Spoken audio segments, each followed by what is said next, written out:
The great chamber of the Galactic Federation was a place of quiet light and softer sounds.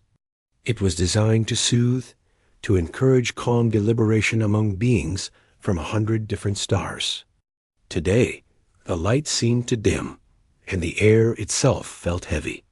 On the massive central viewer, a silent, terrible image played on a loop. A distant star, one of the Federation's frontier beacons, winking out of existence. It was not a natural death.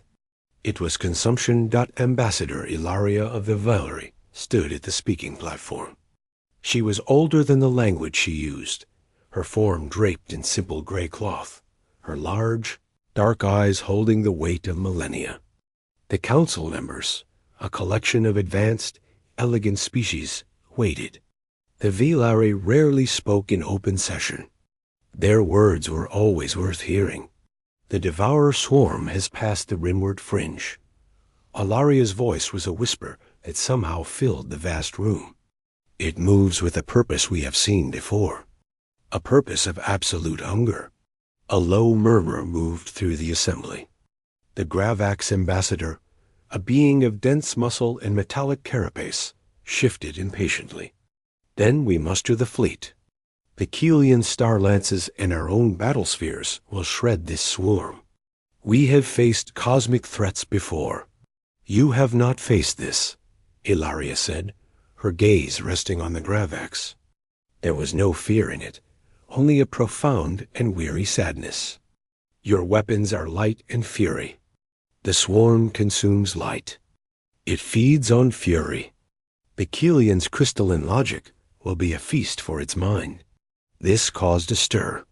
The Keelians were the Federation's technological pinnacle, their very thoughts structured like perfect math. If they were vulnerable, who was not? Ilaria continued, her voice gaining a strange, rhythmic strength. There is a record, a memory fragment from the time of first expansion. It predates this Federation. It predates most of your civilizations. In it, the swarm came.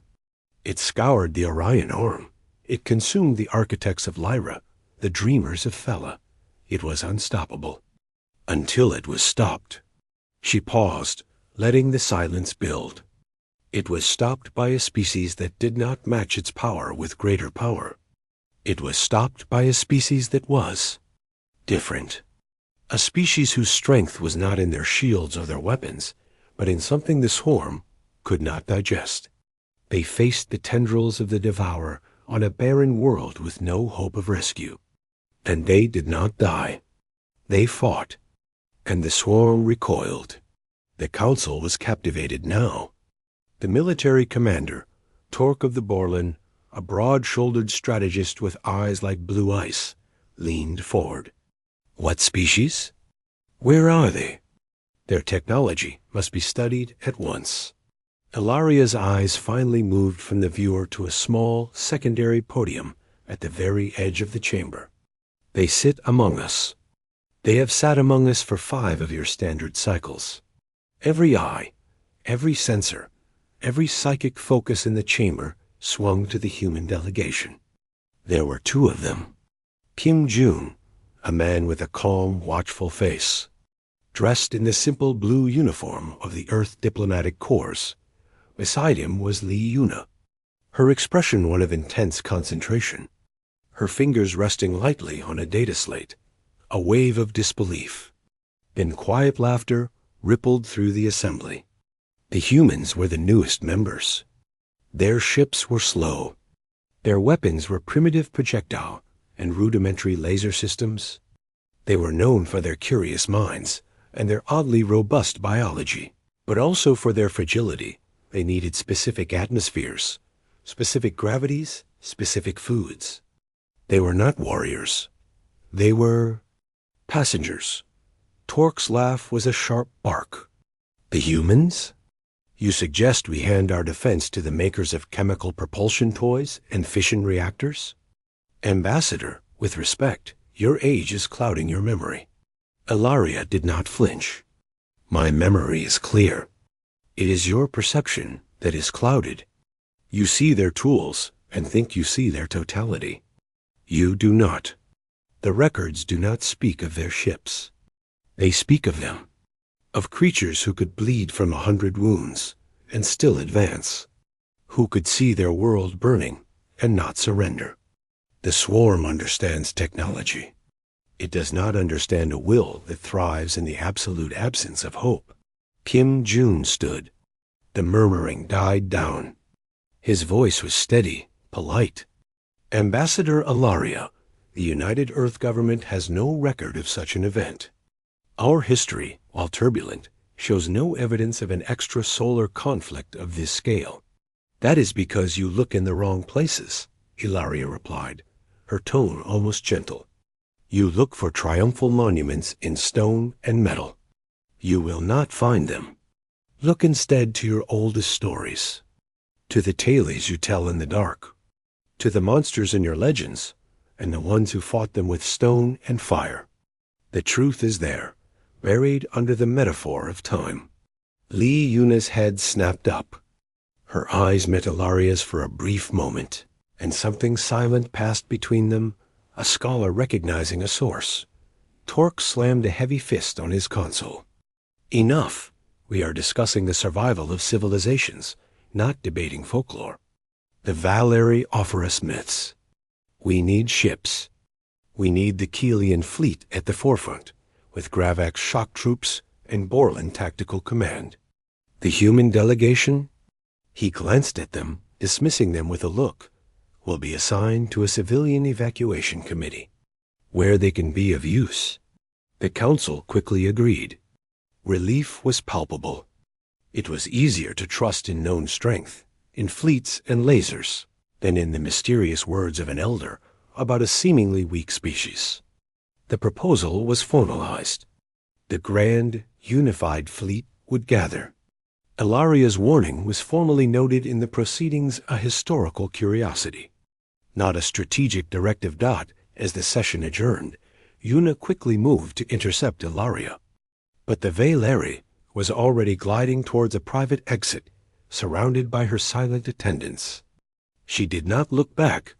Back in their modest quarters, June let out a slow breath. A fascinating performance.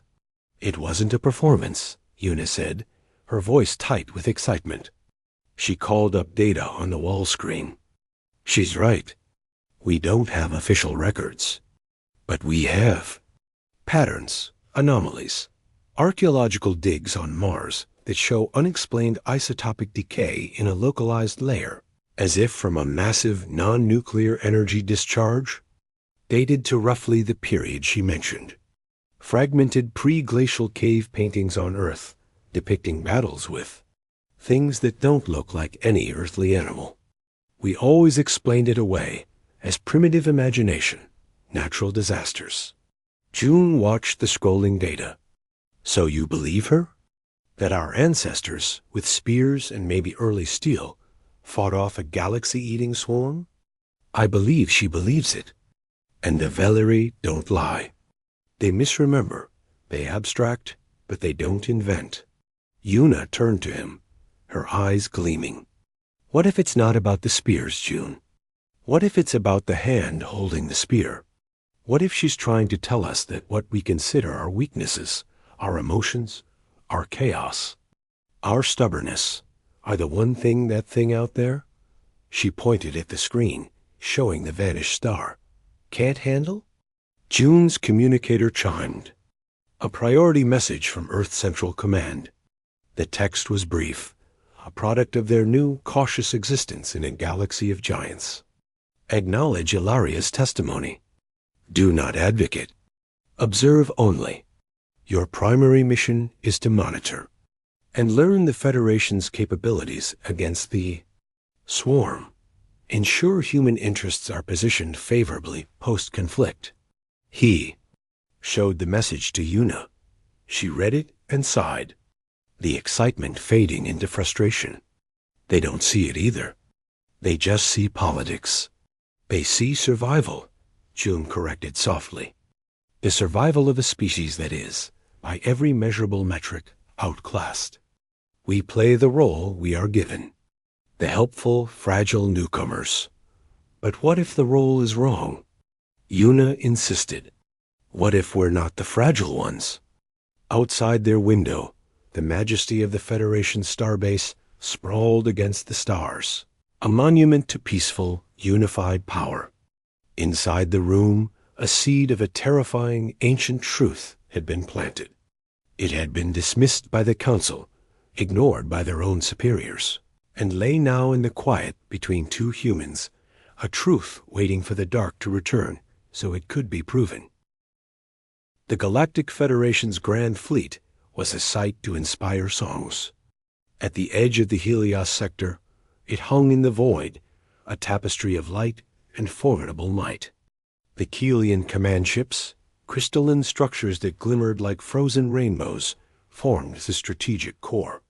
Around them, the blocky, powerful battle spheres of the Gravax pulsed with contained energy. Borland cruisers, all sharp angles and tactical arrays, darted between the larger vessels.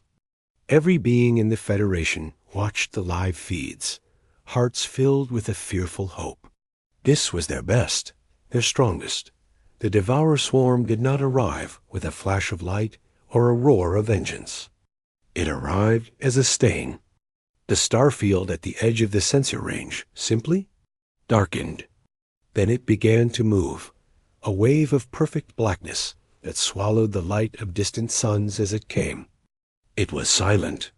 The silence was worse than any war cry. The Keelians acted first. Their strategy was one of flawless, beautiful logic.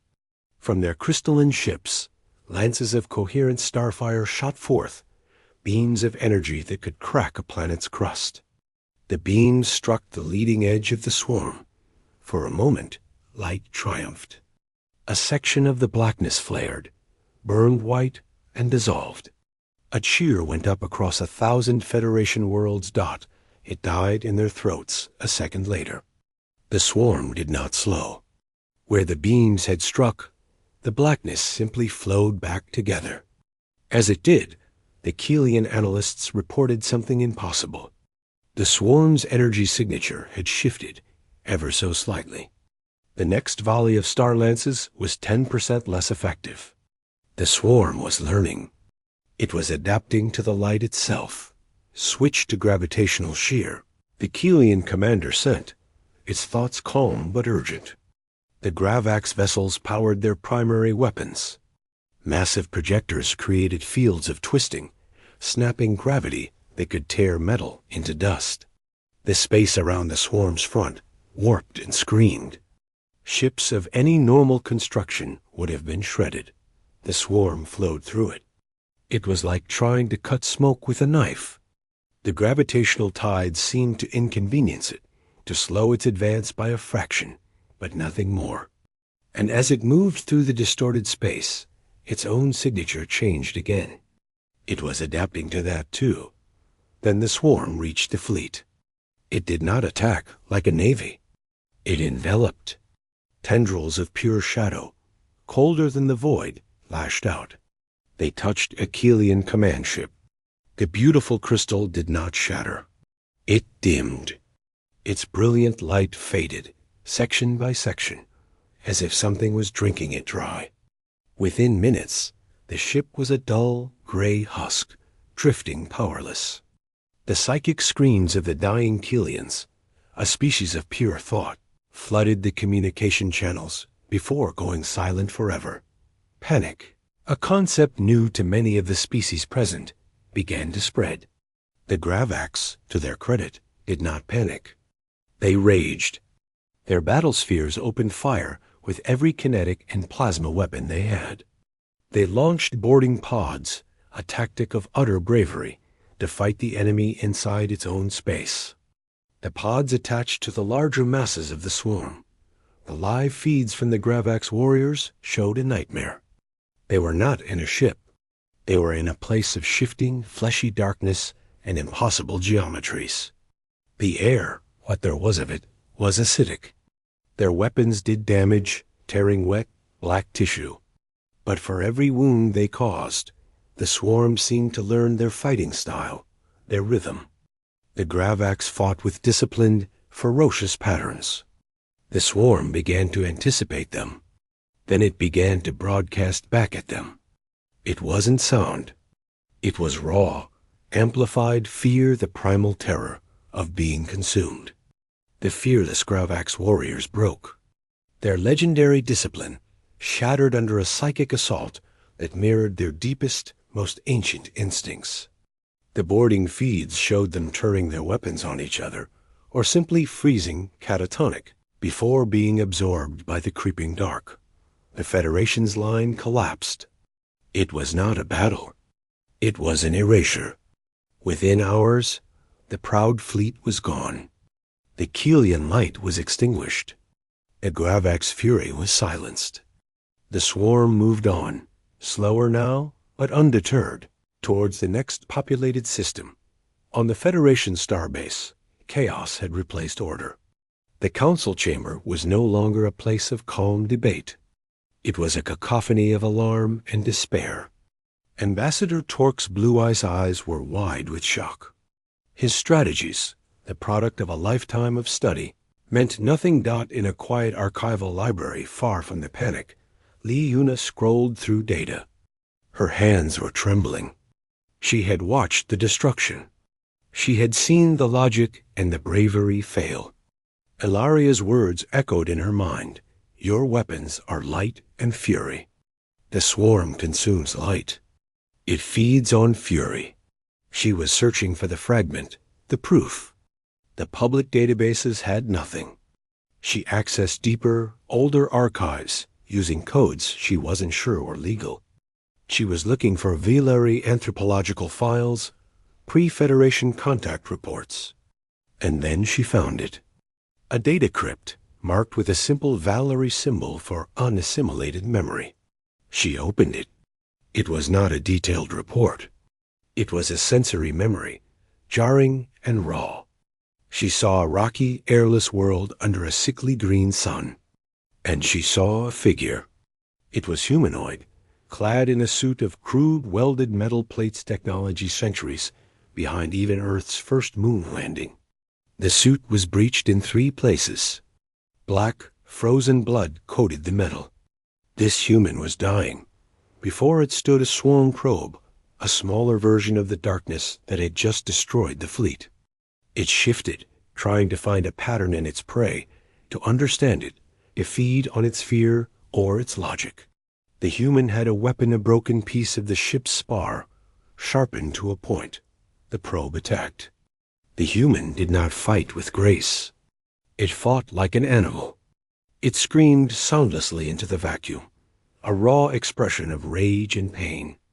It did not parry. It absorbed a blow from a dark tendril that cracked its helmet further, and in return, it jammed the metal spar deep into the center of the probe. The swarm entity flinched. The human, one arm hanging useless, grabbed a rock with the other and began to smash the embedded spar, hammering it deeper with brutal, desperate strikes. It was not a tactic. It was pure, undiluted violence. The probe recoiled. It did not adapt. It seemed confused. It tried to broadcast fear, but the human's mind was a storm of pain and anger, a signal too chaotic to override. The probe tried to absorb the biological pattern, but the pattern was escalating its chaos in the face of death, not settling into a consumable state of despair. The swarm probe disentangled and fled, leaving the mangled human alone on the rock. The memory ended. Yuna sat back, her breath shallow. She had just seen the Invincible devourer swarm retreat from a single dying human with a sharp stick, not because the human was stronger, but because it was incomprehensible. Its will was a weapon the swarm had no defense against. She found Kim June in their quarters, staring at a status report of the Federation's catastrophic losses. "June," she said, her voice quiet. "I found it." She played the memory for him. He watched, his face impassive until the end. When it finished, he was silent for a long time. The sounds of alarm from the station corridor filtered through the door. "They didn't win with technology," Yuna said, pointing at the frozen image of the human. "They won by being Unacceptable. By refusing to follow the rules of the fight. The swarm eats Orderkelian logic, Gravak's discipline. It doesn't know what to do with that. She gestured at the human's final, furious scream. June finally spoke. So the Elder's truth is not that we are powerful. It is that we are wrong. We are a flaw in the universe's logic. Exactly, Yuna whispered. And right now, the universe needs a flaw. June looked at the disaster reports, then back at the ancient, grainy image. The distance between the two was infinite, and yet Ilaria had connected them. The Federation will not believe this, he said. They saw their best consumed. They will see this as a lucky, primitive savage. Then we have to make them see, Yuna insisted. Before there is nothing left to save. Outside, the starbase was preparing for evacuation. The unthinkable was happening. The strong had fallen. And in a small room, two humans looked at the ghost of their past, a ghost that was now the only blueprint for a future. The Federation Council Chamber was a tomb filled with ghosts. The air processors hummed, but the sound only emphasized the silence of the delegates. The Grand Viewer now showed a map of the Cygnus star cluster, the last major defensive line before the swarm reached the Federation's core worlds. Red markers, indicating swarm movement, bled steadily toward it. The blue markers of the Federation defense looked pitifully few. Ambassador Ilaria stood once more at the speaking platform. She looked older, frailer, as if the unfolding disaster physically weighed on her. No one scoffed now. They watched her with desperate, hollow eyes. The strategies of strength have failed, she said, her whisper cutting the quiet. You offered the swarm a feast of your finest qualities. It has eaten its fill. You cannot fight a fire by offering it better wood. Torque, his uniform now rumpled, his eyes bloodshot, spoke without his former bluster. What alternative is there? We have analyzed every frequency, every energy type. It adapts to everything within moments. Ilaria turned her gaze to the human delegation. Kim June and Lee Yuna stood at their small podium. The attention of the chamber settled on them, not with hope, but with a confused, resentful curiosity. They were the subject of the Elder's strange story, a distraction when action was needed. There is one who does not offer it wood, Ilaria said, focusing on June. They offer it. Water, or perhaps poison. The memory is clear. The swarm does not know how to consume their essence. It cannot map their will. It tries, and it finds only chaos and a refusal to end. You must ask them to fight. A Kelian representative, its crystalline form dimmed, pulsed with soft light. Ask them to do what? Their kinetic weapons are inferior.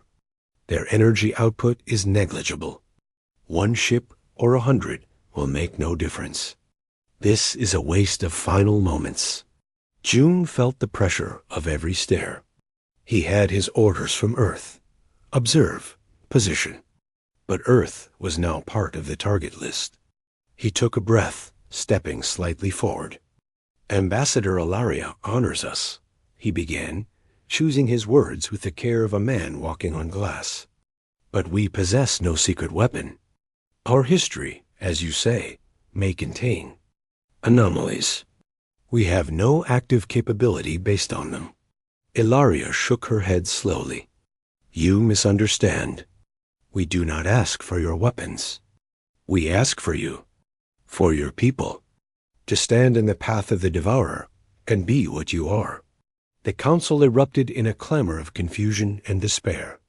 It was nonsense. They were being asked to trust their survival to the metaphysical qualities of the weakest species present. Torque slammed his hand on the console, a ghost of his old anger returning. Enough! This is philosophy, not tactics. Human delegation, the Federation is exercising emergency authority. You will contribute your fleet to the Cygnus defensive line. All assets, immediately. June met Torque's gaze. He knew a direct refusal would see Earth expelled, cut off. He also knew their fleet, a dozen slow cruisers and some patrol vessels, would be annihilated in the first second of contact, to zero effect. Yuna nudged him, a silent plea in her eyes. He saw the ancient memory she had found, the human with the sharp stick. "Commander Torque," June said, his voice firm and clear. "The United Earth Government will commit a vessel to the Cygnus effort. Not our fleet. A single ship, the Gyeongbok. It is our most advanced deep space engineering and research vessel." The silence returned, this time stunned. Then a wave of disbelieving laughter and angry shouts filled the chamber. A single non-combat ship? It was an insult. A joke. "You dare," Torque began, fury turning his face a deep purple. "It is the vessel best suited to study the swarm's adaptation mechanisms in real time." June interrupted, lying smoothly. "Our contribution will be tactical data, not cannon fire. Data that your scientists, with all due respect, have been unable to gather because your ships are destroyed too quickly." He paused, letting the brutal truth of that statement hang in the air. The Gyeongbok is nimble. It can observe and survive where warships cannot. The logic, born entirely of desperation, found a foothold. The council members looked at each other. What did they have to lose? One human ship was nothing. If it brought back even a sliver of useful data before it was destroyed, it was more than the Killians or Grevaks had managed. Torque seethed, but he gave a sharp, reluctant nod. "Fine. Your Junebok will be attached to the rear logistics group. It will not interfere with defense operations." The order was formalized. As the council turned to the grim details of the Cygnus' last stand, June and Yuna left the chamber. They moved quickly to a secure communication booth. On the screen, the face of Captain Park Min-soo of the Gongbok appeared. He was a practical man with calm eyes and close-cropped hair. Behind him, the bridge of his ship was a clutter of scientific consoles, not weapon stations. "Captain," June said, "you have received the orders?" "We have," Min-soo replied, his voice even. "Attached to the Cygnus defense. Observe and report on swarm adaptation. A suicide mission by another name." "Not observe," Yuna said, leaning into the view. "Captain, we are sending you all the data we have. There is an old Valerie record and our own analysis. The swarm doesn't adapt to everything.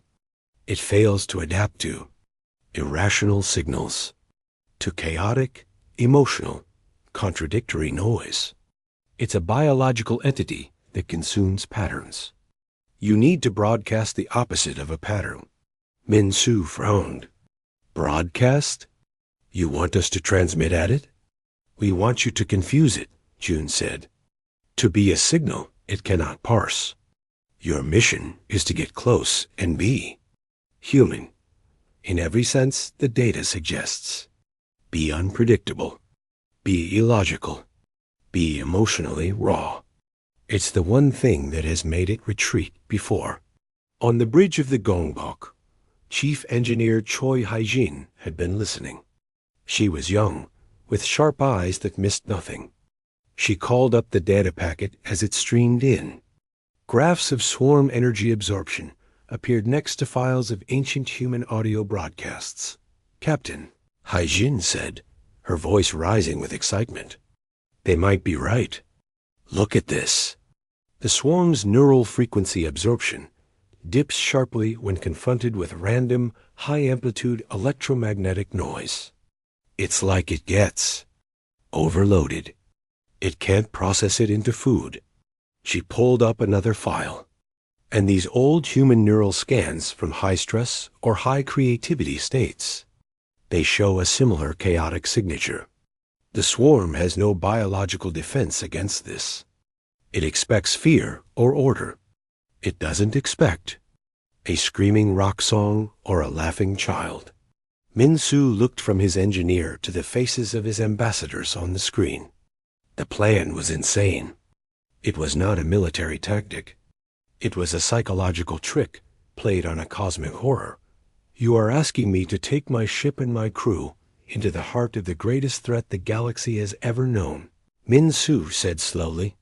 And instead of fighting, you want us to play it music and shout at it?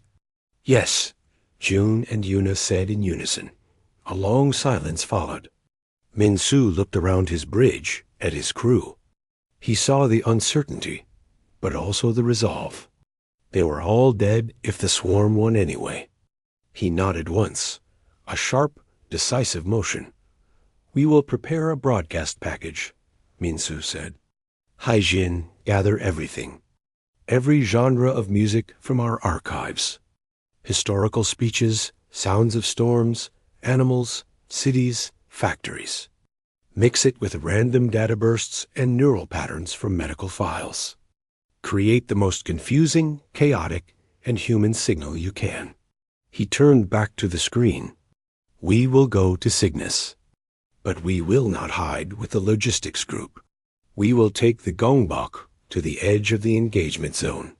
When the time comes, we will see if the ghosts in our past are strong enough to fight for our future. The connection ended. On the starbase, June and Yuna were left in the quiet booth. They had done it. They had placed a single fragile pawn on the board, not as a warrior, but as a question.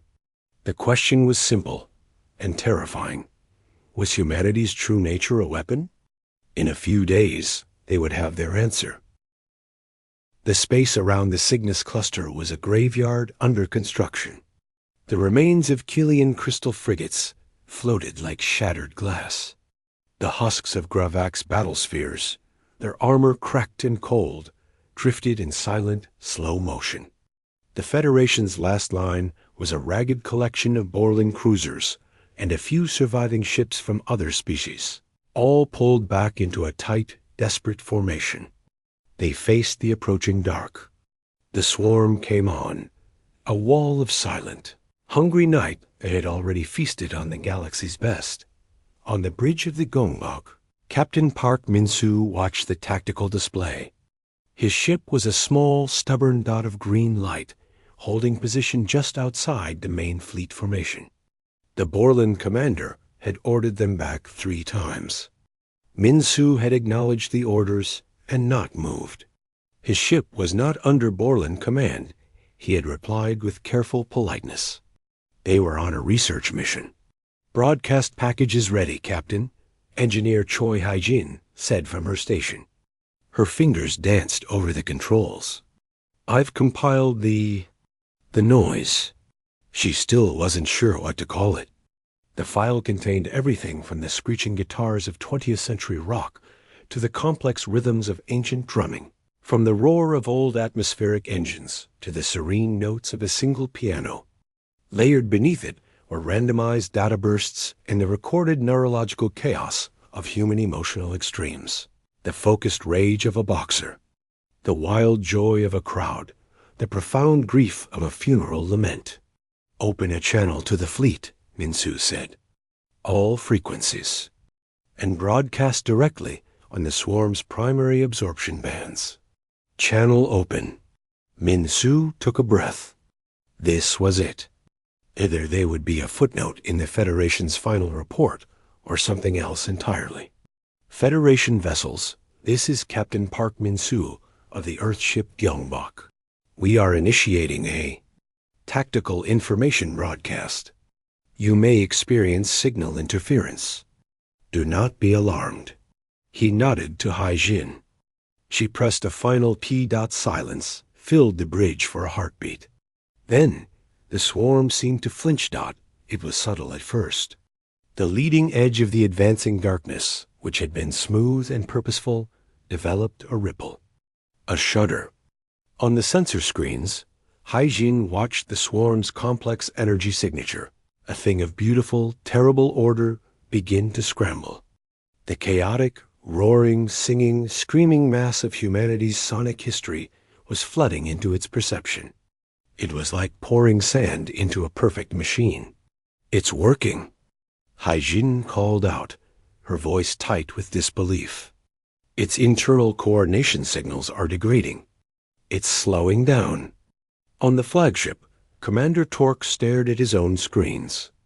The swarm's advance had slowed by 5%, then 10%. It was not stopping, but it was confused, like a beast encountering a wall of sound it couldn't locate or understand. "What is that human ship doing?" he muttered. Not to anyone in particular. The swarm, however, was not helpless. It was an apex predator. A part of it, a single tendril the size of a small moon, detached from the main body. It did not move toward the mighty Borland cruisers. It turned and shot like a black spear toward the source of the irritating, incomprehensible signal, the Gyeongbok. "Captain, swarm entity on intercept course." The tactical officer yelled. "Evasive pattern Delta," Min-Soo ordered. The Gyeongbok was nimble, built for navigating asteroid fields, not battle. It spun and accelerated. But the swarm tendril was faster. It lashed out. A whip of darkness touched the ship's rear quarter. Every light on the bridge flickered. A deep, unnatural cold seeped through the hull. The broadcast signal stuttered and died as primary power failed. "Hull breach on deck 4. Shields are gone," Haijin reported, her hands flying over her console to reroute power. It's attaching itself to us, trying to consume the ship systems." The main viewer showed a nightmare. The inky, living darkness was spreading over the hull like oil, swallowing the running lights. Metal groaned as it was digested. They had minutes, maybe seconds. Min-Soo made a decision. "Seal the breached sections. Security to the main airlock on deck 3. We can't let it take the whole ship." He unbuckled himself. "Haijin, you have the bridge. If we can't stop it from the inside, you get to the escape pod. Tell them what happened." Haijin wanted to argue, but there was no time. She nodded, her face pale. In the corridor leading to deck 3, Security Officer Kang Dae-yun and 2 others met the captain. They wore standard environment suits, not combat armor. Their weapons were simple pulse rifles, designed for ship security, not monsters. The air was getting colder. The lights were dim. At the end of the corridor, the main airlock doors were groaning, black veins of the swarm substance creeping through the seams. The doors shrieked and burst open. The swarm flowed in. It wasn't a solid thing. It was a cloud of grasping, shifting shadow that solidified into whip-like tendrils. It emitted no sound, but a feeling of utter, soul-crushing despair pressed on their minds. Dae-yun fired. The pulse energy tore through the dark mass. It recoiled, the wound glowing for a second before sealing. It adapted. The next tendril that lashed out moved faster, anticipating the rifle's rhythm. It wrapped around one officer's leg. He screamed as his suit, then his limb, began to dissolve into gray dust. His scream cut off abruptly. Min-Soo and Dae-yun backed away, firing in short, unpatterned bursts. It helped, but only a little. The swarm was learning their movements, their panic. It fed on their fear. Then Dae-yun remembered the briefing. It doesn't know what to do with chaos. With the illogical, he stopped firing. He switched off his rifle's safety. He took a deep, ragged breath, and then he charged. He didn't aim. He didn't even look at the main mass. He screamed, a raw, wordless shout of defiance, and slammed the butt of his rifle into a sensory node that had formed on the wall. He kicked a tendril not to cut it, but to insult it. He fought like a man in a bar brawl, not a soldier unpredictable, wild, and utterly without tactical sense. The swarm around him hesitated. Its tendrils wavered, unsure how to respond to this erratic, aggressive signal. It tried to broadcast despair, but Dae-yun's mind was a furnace of anger now, a signal too hot and chaotic to dampen. But he was just one man. a tendril solidifying into a sharp spike shot from the ceiling, piercing his suit and his side. He grunted, stumbling. He looked at Min-Su, his face visible through his helmet. He gave a small, pained smile. "Captain," Daeyeon said, his voice strained over the com.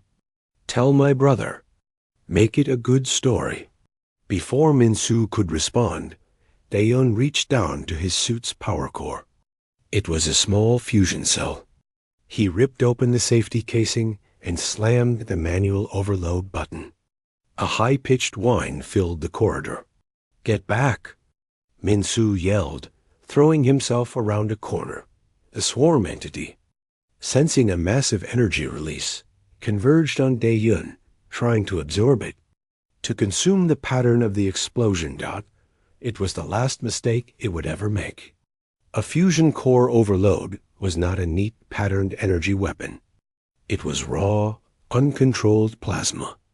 The swarm, trying to digest it, was caught in the heart of the blast. The white-hot fury did not just damage it.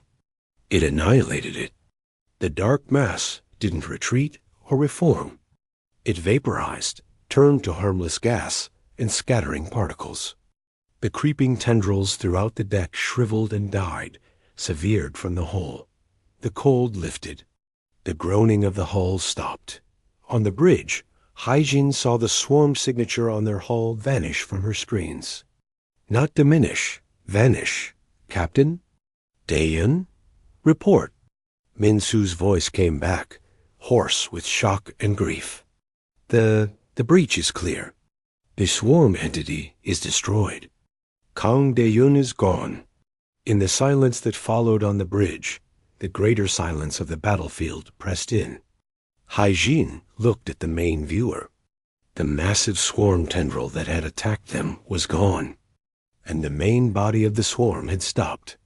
Completely. It hung in space, no longer advancing. For the first time, it was still. On every Federation ship, sensors confirmed it. The Invincible Devourer swarm, which had consumed logic and bravery, had just had a piece of it killed. Not defeated, killed by a single human who had chosen a messy, illogical, self-annihilating act of defiance. The chaotic broadcast from the Gyeongbok had confused it.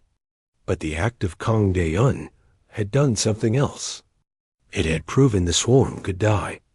And in that moment, the Elder's truth ceased to be a myth. It became a fact, written in fire and sacrifice against the dark. The silence in space was deeper than any before it. The swarm, a cosmic cancer that had moved with single-minded hunger for centuries, was motionless. It did not churn. It did not advance. It simply hung before the shattered Federation defenders, a wall of starless night frozen in indecision. On the bridge of every surviving ship, crews stared at their sensors, not daring to believe what they saw. The only active signal in the entire sector came from the battered, venting human vessel, the GYEONGBOK dot in the Federation Council chamber. Now operating from a hardened bunker, the silence was just as profound. The live feed showed the still swarm on one half of the viewer. The other half showed the damaged human ship, and a replay of Security Officer Kang Daeyeon's final moments. There was no sound, but the meaning was clear. The Council had seen a warrior species break. They had seen a logical species consumed. Now they had seen a human die, and in dying, kill the unkillable. Ambassador Ilaria did not need to stand.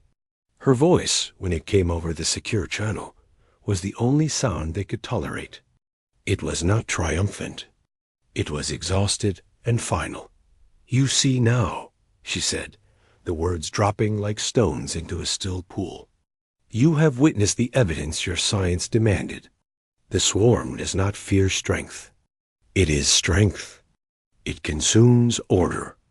It feeds on perfected patterns. The Keelians were a feast of beautiful logic. The Gravaks were a banquet of glorious fury. You offered it your finest selves, and it ate." She paused, and the image on the screen switched to the ancient memory Li Yuna had found, a human on the barren rock, screaming into nothing, fighting with a broken stick. Humans are not stronger than your ships. They are stronger than extinction. Their power is not a thing they built. It is the thing they are when all they have built is gone. It is the chaos at their core. The swarm looked into that human's mind and found no pattern to consume, only a storm that refused to end. It looked at the one called Kang De-yun and saw not a soldier to be feared, but a will that chose to become a supernova. You cannot digest a supernova. On the Gyeongbok, Captain Park Min-soo sat in his damaged command chair. His face was streaked with soot and dried tears. Choi Hae-jin worked silently at her console, rerouting systems, her movements mechanical. The grief for Dae-yun was a raw physical pain in the air. But on her screen, Hae-jin saw the data. The swarm's unified psychic field, once a symphony of predatory intent, was now a discordant jangle of confusion. It was afraid. For the first time in its existence, it had encountered something that did not just resist consumption, but could inflict true death on Earth. In vaults buried deep under mountains and seas, long-sealed orders were enacted. These were not vaults of weapons. They were archives, libraries of shame and glory. They contained the unedited histories, the recordings of ancient wars, the diaries from plague pits, the art born from despair, the music born from rage, the cold transcripts of old world generals ordering unthinkable acts. They contained the full, ugly, magnificent, and terrifying record of what it meant to be human when the lights went out.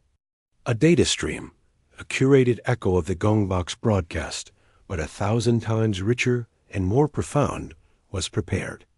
At Kim Jun's authorization, it was transmitted, not just to the swarm, but to the entire Federation. It was a gift and a warning. Jun stood before the stunned council in the bunker. The humans signal a tapestry of screaming rock anthems, sobbing violins, roaring crowds, crackling fire, and the quiet, terrible logic of a nuclear countdown played as a backdrop to his words. "You asked for our fleet," Jun said, his voice calm, but with a new steel beneath it. "We never needed one. The elders tried to tell you. The truth was not hidden in our technology. It was buried in our nature. Our invincibility is not a shield you can copy. It is not a weapon you can aim. It is our last, furious word screamed into the dark. It is the part of us that wins a fight by setting itself on fire to burn you." Kang De-yun did not have a better gun.